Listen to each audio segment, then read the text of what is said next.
Oi, turma, espero que estejam todos bem. Vamos dar continuidade ao nosso PET 3.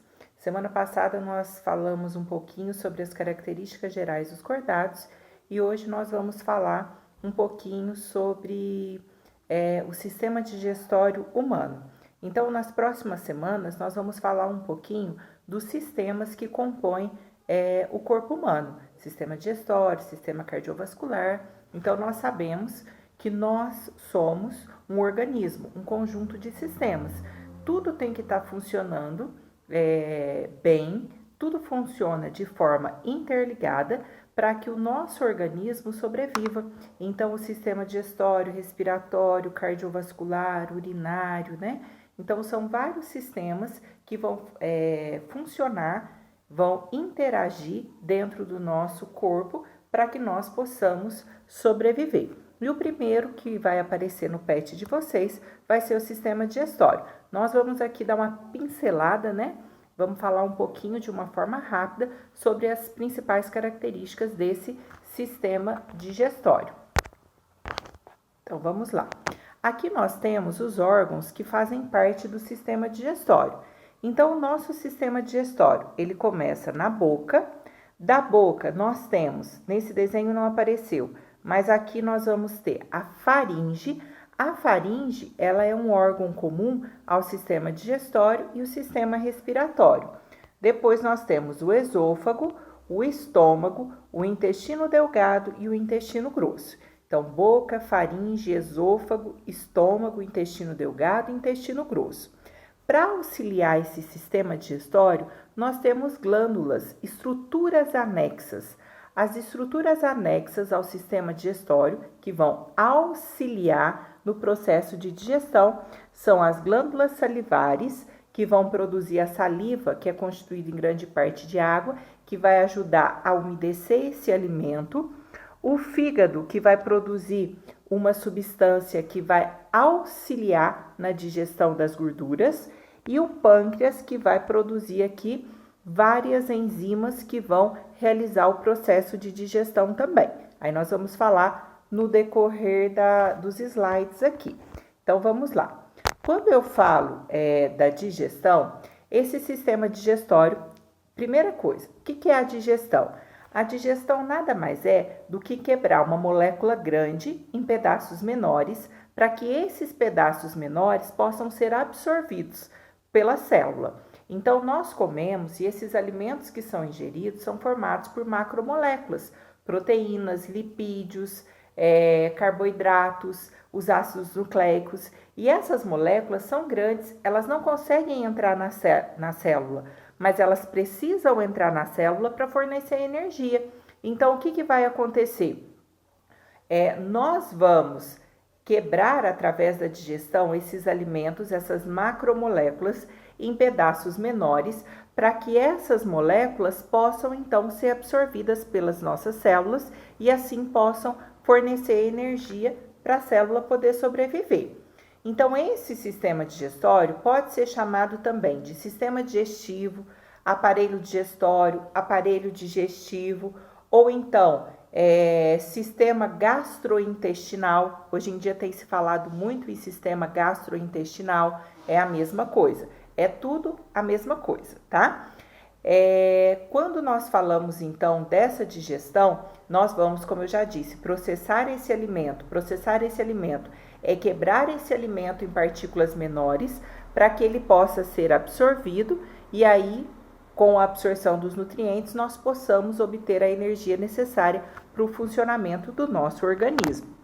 Depois, aqui eu coloquei as funções, né? Nós já falamos o principal, mas detalhando um pouquinho, as funções: promover a digestão da proteína, carboidrato, lipídios, que são macromoléculas, moléculas grandes, absorver os líquidos e os micronutrientes, porque durante o processo de digestão nós vamos absorver os líquidos.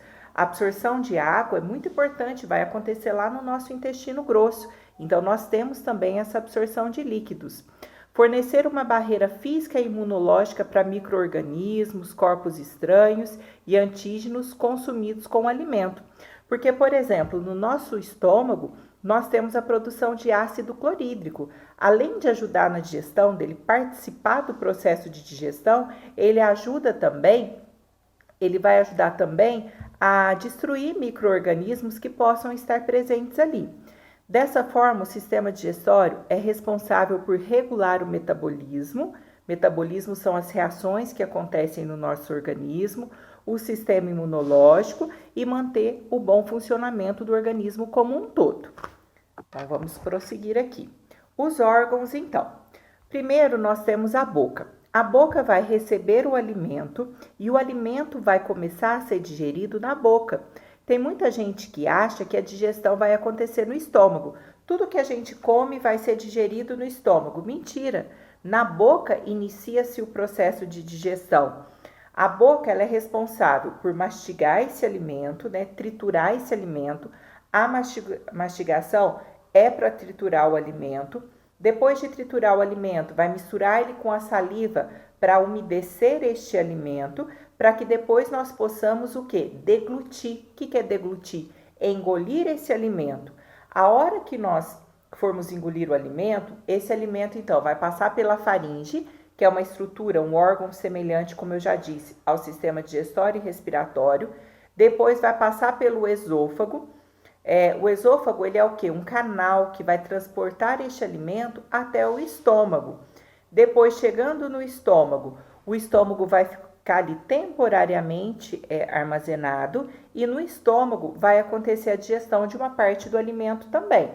Depois, esse alimento passa para o intestino delgado. No intestino delgado é onde ocorre a maior parte da digestão. Termina todo o processo de digestão no intestino delgado. Depois que terminou o processo de digestão no intestino delgado, o intestino delgado vai absorver os nutrientes. Então, a absorção dos nutrientes acontece no intestino delgado. E depois, o que sobrar vai para o intestino grosso. Aí, lá no intestino grosso, nós temos a formação das fezes, que é o que sobrou ali, o que não pôde ser aproveitado. A absorção de água, porque sempre o nosso organismo tenta reabsorver água, não perder muita água, e depois chega ali no reto, na abertura anal, para acontecer a defecação, a eliminação desses alimentos que não foram absorvidos, que não foram aproveitados, o que sobrou da digestão. Então, os órgãos são esses: boca, nós temos boca, faringe, que não apareceu aqui, esôfago, estômago, intestino delgado, intestino grosso e ânus. Continuando.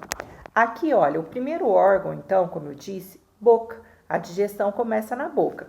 A nossa digestão ela é dividida em digestão mecânica. Digestão mecânica é o processo de mastigação. Quando você mastiga o alimento, é um processo mecânico. Você está triturando o alimento ali sem alterar nada, só quebrando ele. A deglutição, você vai engolir este alimento.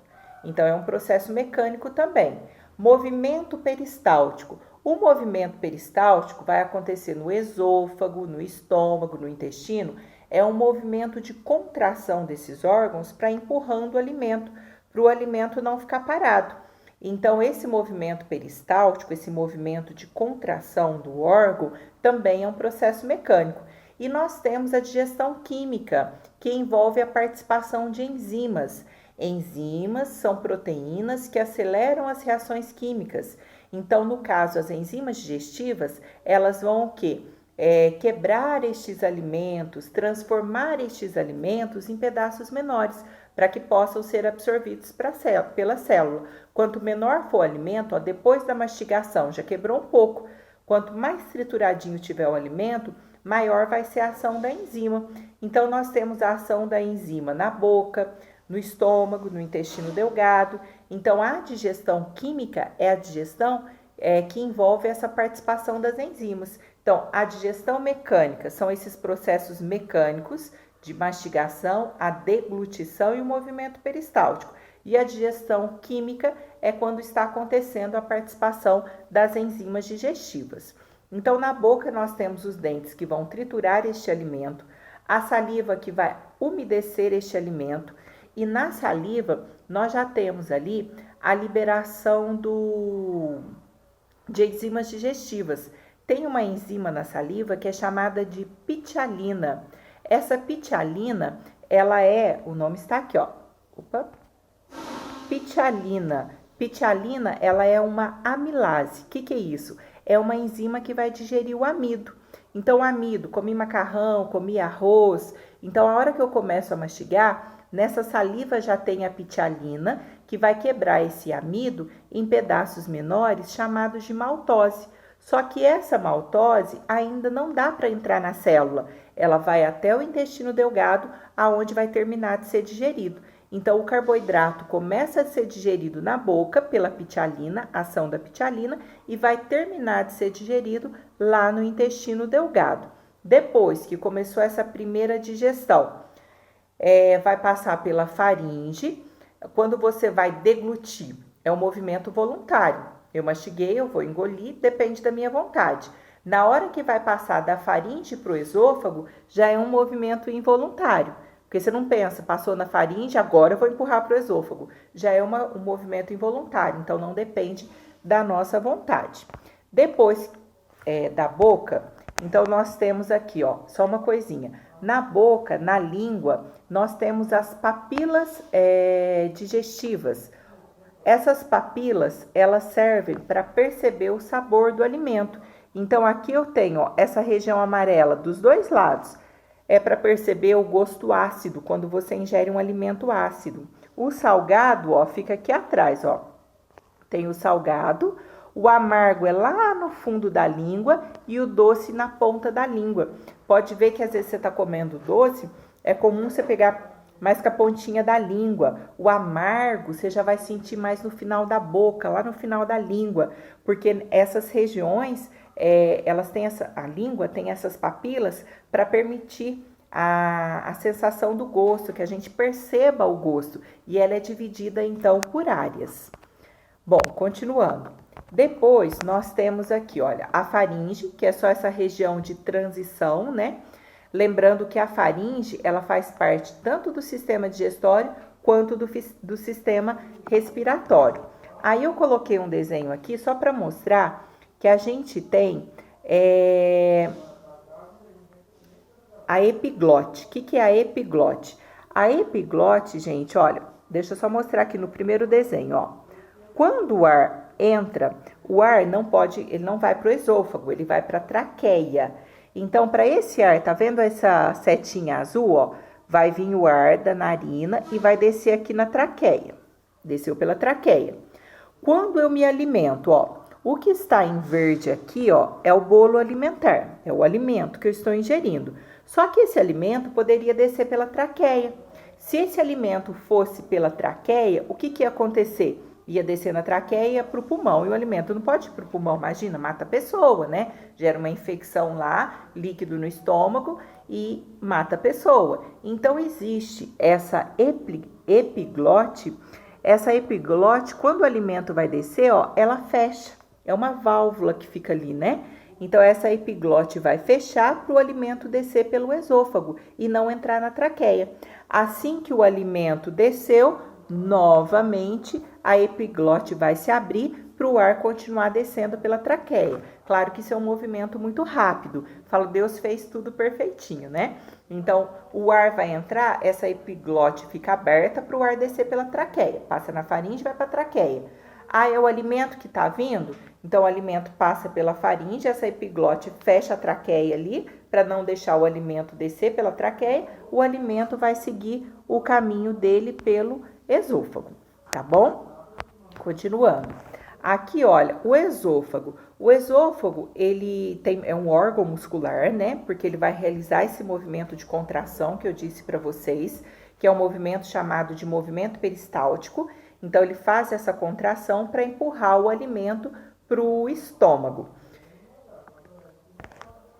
Aí, olha, aqui é só uma ilustração. O esôfago seria essa região aqui.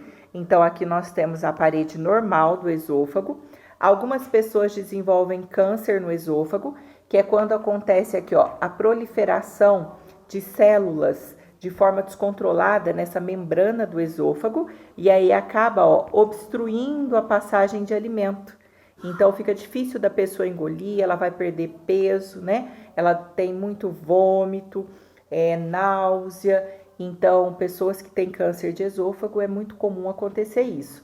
E a pessoa vai ter que fazer o tratamento, às vezes fazer uma cirurgia, né, para retirar essa parede aqui, um pouco do que conseguir, processo de quimioterapia, radioterapia, cada caso aí é um caso, tá? Aqui seria a parede nesse primeiro desenho normal, e o segundo desenho é uma parede de um esôfago com tumor ali, né, que é a proliferação excessiva de células, né, nessa parede do esôfago, e aí vai bloqueando essa passagem de alimento na parede. O que vai provocar? Pode ser fator genético, pode ser tipo de alimentação, pode ser alguma coisa de radiação, né? O câncer ainda é uma incógnita, né? Não se sabe ao certo tudo que pode desencadear o surgimento dessas células, a proliferação excessiva dessas células. Depois, aqui, olha, só mostrando o refluxo, né, que algumas pessoas têm. O estômago, ele produz o ácido clorídrico, né, que faz parte do suco gástrico, que vai atuar na digestão. Algumas pessoas, elas não conseguem fechar esse esfíncter aqui, ó. Tá vendo que aqui o amarelinho, ó, tá fechadinho para não deixar o suco gástrico, que é ácido, subir para o esôfago. Algumas pessoas têm problema nessa válvula aqui, e aí o que acontece? Acontece o refluxo, a volta de alimento, a volta desse suco gástrico que é ácido e vai machucando esse esôfago. E aí dá aquela sensação de queimação. Além da queimação, a pessoa fica com mal-estar, uma sensação de peso nessa região. Então esse é o refluxo. É muito comum em criança o refluxo, né? Porque até normalizar essa abertura e fechamento do esfíncter. Em adultos também, com o decorrer da vida, pode aparecer esse refluxo. Muitas pessoas têm que tomar medicamento quando tem esse refluxo para passar essa sensação de queimação, para ajudar a esvaziar o estômago de uma forma mais rápida. Continuando aqui. O estômago. O estômago, ele tem um pH ácido. Esse estômago, ele vai produzir o suco gástrico. Esse suco gástrico, ele tem o ácido clorídrico, como eu já disse para vocês, e tem que ser produzido esse ácido clorídrico, porque esse ácido clorídrico que o estômago vai produzir é que vai ativar uma enzima chamada de pepsinogênio. Nós temos lá no estômago, então tem lá o pepsinogênio, que é uma enzima inativa. Esse pepsinogênio, na presença de ácido clorídrico, vai se transformar em uma enzima ativa, que é a pepsina. Para que serve essa enzima ativa chamada pepsina? Para digerir proteína, começar a digestão da proteína. Então, como eu disse para vocês lá no começo, muita gente acha que o estômago digere tudo. Não, o estômago ele vai digerir o que? Proteína. Então, o ácido clorídrico vai ativar essa enzima chamada de pepsinogênio. Na forma ativa, vai ser chamado de pepsina, que é a enzima que vai, então, começar a digestão da proteína. O estômago, eu até coloquei aqui que o esvaziamento dele vai ser de 1 a 2 horas, dependendo do que a pessoa come. Mas, dependendo do que ela ingeriu, pode ser de 2 a 3 horas para esvaziar o estômago. O processo de digestão como um todo, ele pode durar vamos pôr uma média aí de 6 horas, porque muita gente acha que acabou de comer, passou meia hora e digeriu tudo. Não, a digestão ela é um processo demorado. E o pH que atua ali no estômago é um pH ácido, porque tem a presença do ácido clorídrico. Alguns problemas relacionados ao estômago é a gastrite. A gastrite, algumas pessoas podem produzir excesso de ácido clorídrico, que pode agir na parede do estômago, provocando essa inflamação da parede, provocando essa gastrite. A pessoa o excesso de ácido clorídrico poderia machucar essa parede do estômago, e esse machucado, essa ferida que forma na parede do estômago é chamada de úlcera gástrica, né? É a úlcera que vai aparecer na parede do estômago. São os problemas mais comuns relacionados ao estômago. Depois, aqui eu só coloquei uma ilustração do estômago, né? Ali dentro a gente tem então a ação do suco gástrico, e nesse suco gástrico lembrar que tem a enzima que vai digerir a proteína, essa enzima é chamada de pepsina. O intestino delgado. O intestino delgado, ele mede em torno de 6 metros, então ele é grande. E é importante que ele seja grande, porque no intestino delgado é que vai acontecer a maior parte da digestão, vai finalizar ali todo o processo de digestão e aonde vai acontecer a absorção dos nutrientes. Quanto mais tempo o alimento demorar dentro desse intestino delgado, maior vai ser a absorção. Tanto é que as células do intestino delgado, elas têm aquelas microvilosidades, parece dedinho de luva, né? Microvilosidades, que é para aumentar o contato com o alimento e, consequentemente, aumentar a absorção. Para que aconteça a digestão no intestino delgado, o amido, né? O carboidrato lá, o amido, que começou a ser digerido na boca, vai terminar de ser digerido no intestino delgado. A proteína que começou a ser digerida no estômago vai terminar de ser digerida no intestino delgado. Então, nós temos as enzimas que vão agir aí. O intestino delgado produz enzimas, que nós chamamos aí de suco entérico. Então, suco entérico são as enzimas produzidas pelo próprio intestino delgado.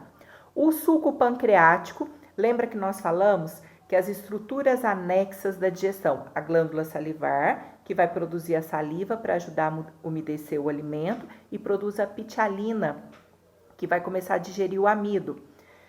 O pâncreas produz várias enzimas, e esse suco pancreático, essas enzimas produzidas pelo pâncreas, elas vão ser o quê? Lançadas no intestino delgado.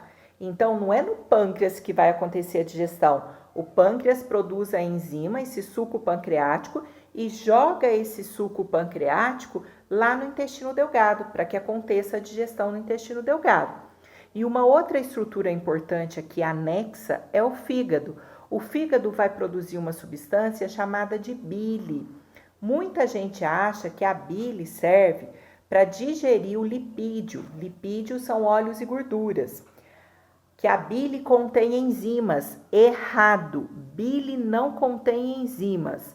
A bile, ela tem ali ácido e sais biliares que servem para facilitar a digestão do lipídio. Então, essa bile, ela contém ácidos e sais biliares que vão o quê? Emulsionar. Vão, como se amolecesse essa gordura para que depois as enzimas produzidas lá no intestino delgado possam digerir esse lipídio. Então, isso é peguinha. Bile não contém enzimas. A bile, ela contém ácidos e sais biliares que vão facilitar a digestão, vão emulsionar os lipídios para que aconteça depois a digestão desses lipídios, desses óleos e gorduras. Mas bile não contém enzima. Ela é produzida pelo fígado, vai passar para a vesícula biliar, aonde ela vai ficar armazenada e depois ela é jogada lá no intestino delgado. Aí lá no intestino delgado é que ela vai facilitar a digestão do lipídio. Continuando. Toda essa produção de enzimas, gente, que o nosso organismo faz, boca, o estômago, o intestino delgado, é o pâncreas que vai produzir enzimas também, tudo isso é controlado por hormônios produzidos pelo nosso corpo. O nosso intestino delgado, que tem aí mais ou menos 6 metros, ele vai ser dividido em 3 partes. Aqui nós temos, olha, o duodeno, que é a primeira parte, essa primeira partezinha aqui, ó. Depois nós temos essa parte aqui do meio, que é o jejuno, e o final aqui do intestino delgado vai ser o íleo. Então, a primeira parte é o duodeno, a parte do meio aqui é o jejuno e o final vai ser o íleo. Por exemplo, a bile, quando ela é produzida, o suco pancreático, vão ser jogados aqui, ó, no duodeno, que é a primeira parte do intestino delgado. Aqui tem o fígado produz a bile, essa parte verde, amarelinha aqui, verdinha, vai ser a vesícula biliar, onde a bile fica armazenada, e depois ela vai ser jogada nessa primeira parte aqui, ó, onde eu pintei aqui, que é o duodeno, a primeira parte do intestino delgado. Bom, continuando aqui. Aí depois, aqui eu só coloquei o suco pancreático, né? Do que ele é formado, que nós falamos por enzimas, né? A bile, que vai ser produzida pelo fígado, vai ficar armazenado na vesícula biliar, não contém enzimas, contém sais biliares, ácidos, que vão só emulsificar, facilitar a digestão dos lipídios, e o suco intestinal, que pode ser chamado também de suco entérico, que são as enzimas produzidas pelo próprio intestino delgado. O intestino grosso, ele tem mais ou menos 1,5 m. Esse intestino grosso é o final de tudo, né? O intestino grosso é a última parte. Esse intestino grosso, ele vai receber o quê? Ele vai receber o que não foi aproveitado na digestão. O intestino delgado absorveu tudo que deu para absorver. O que não deu para ser absorvido vai passar para onde? Vai passar para o intestino grosso. Então, ele vai formar esse bolo fecal. Além de formar as fezes, ele também é responsável pela reabsorção de água. Vai reabsorver a água para depois eliminar, então, essas fezes no final do intestino, para eliminar essas fezes pela abertura anal. É muito importante a ingestão de fibras que estão presentes em legumes, verduras, frutas, né? Porque as fibras que nós ingerimos, elas ajudam nesse movimento peristáltico. Lá no intestino grosso, essa fibra vai ajudar a acontecer o movimento peristáltico de uma forma natural. Porque se a pessoa não ingerir nada de frutas, verduras, não ingerir nada de fibra, esse movimento peristáltico ele vai ficando muito lento. Se esse movimento peristáltico ficar muito lento, essa contração lá no intestino grosso for ficar bem lentinha, vai demorar muito para esse bolo fecal passar pelo intestino. Quanto mais tempo demorar esse bolo fecal dentro do intestino, maior é a reabsorção de água.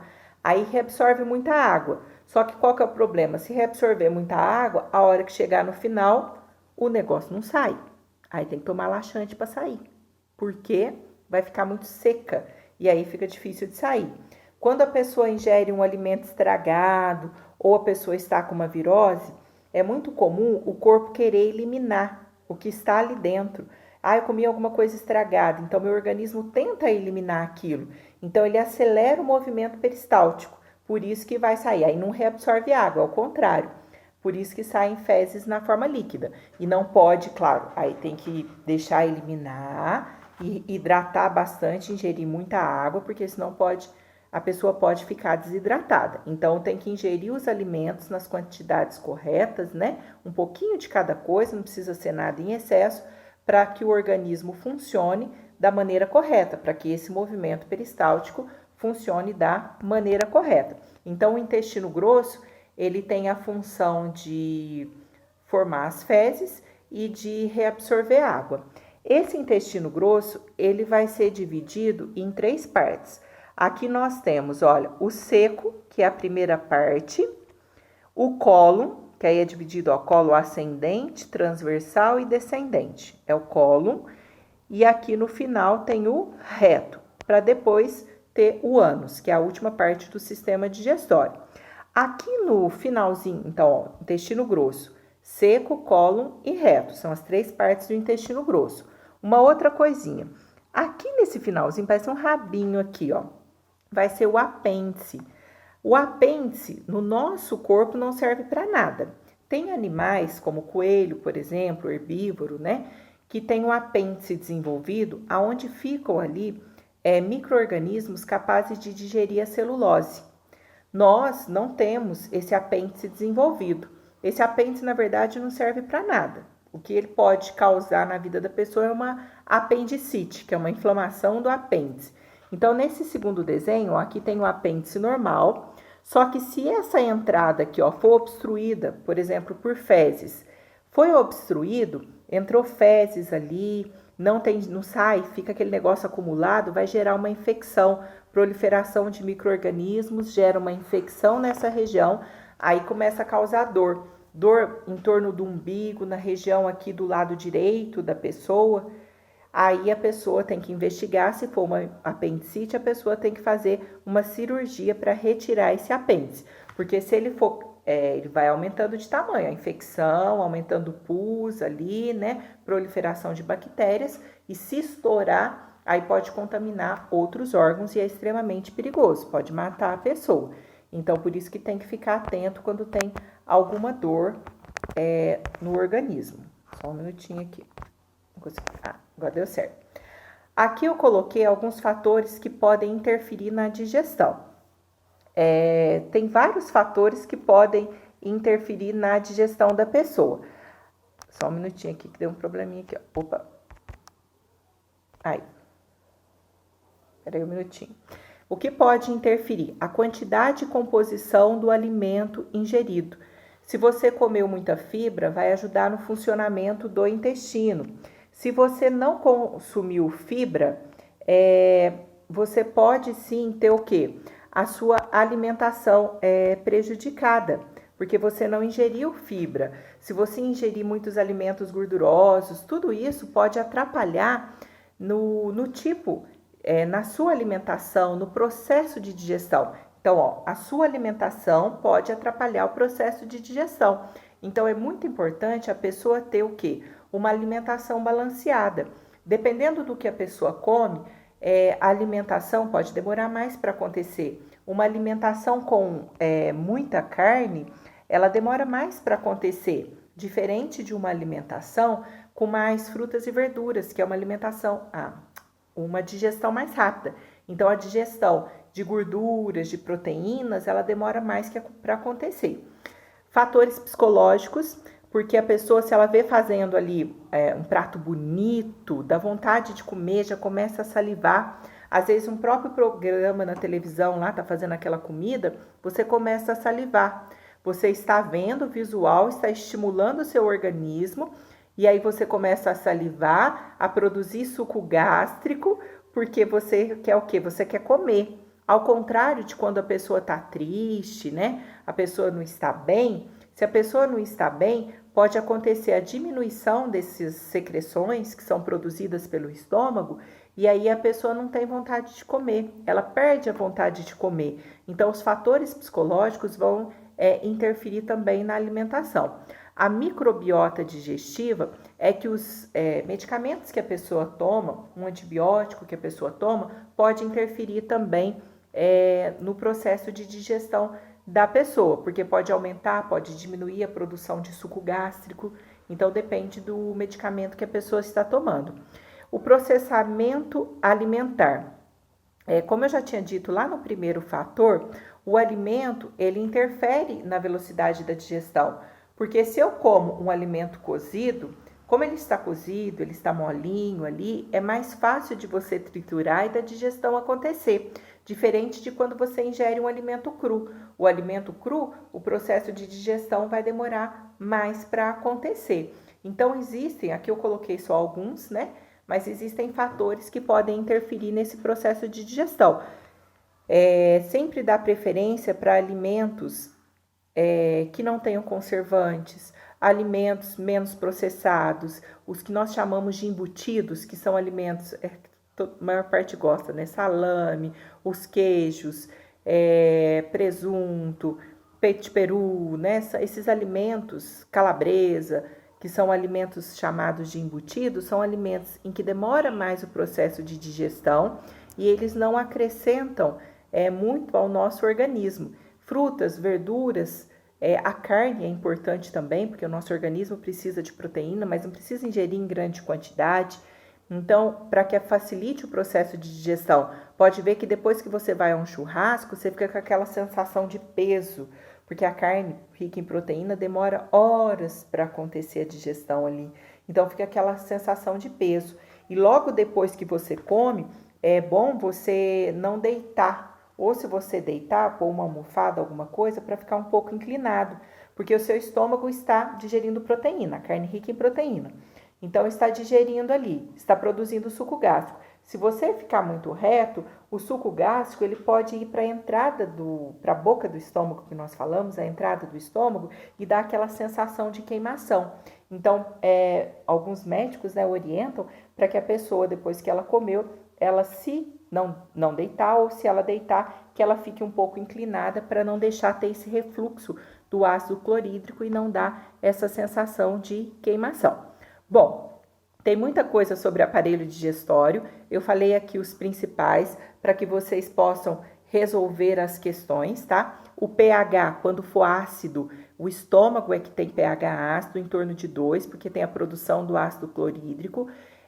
Lá no intestino delgado, onde acontece a digestão, já é um pH básico, tá bom? Então, toda questão, se mencionar, falar de pH ácido, lembra que é o estômago, onde ocorre a digestão da proteína. E a carne é o componente rico em proteína que nós citamos aqui de exemplo, tá bom?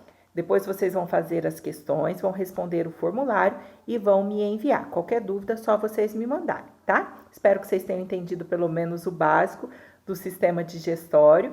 Fiquem com Deus e até a próxima explicação. Tchau!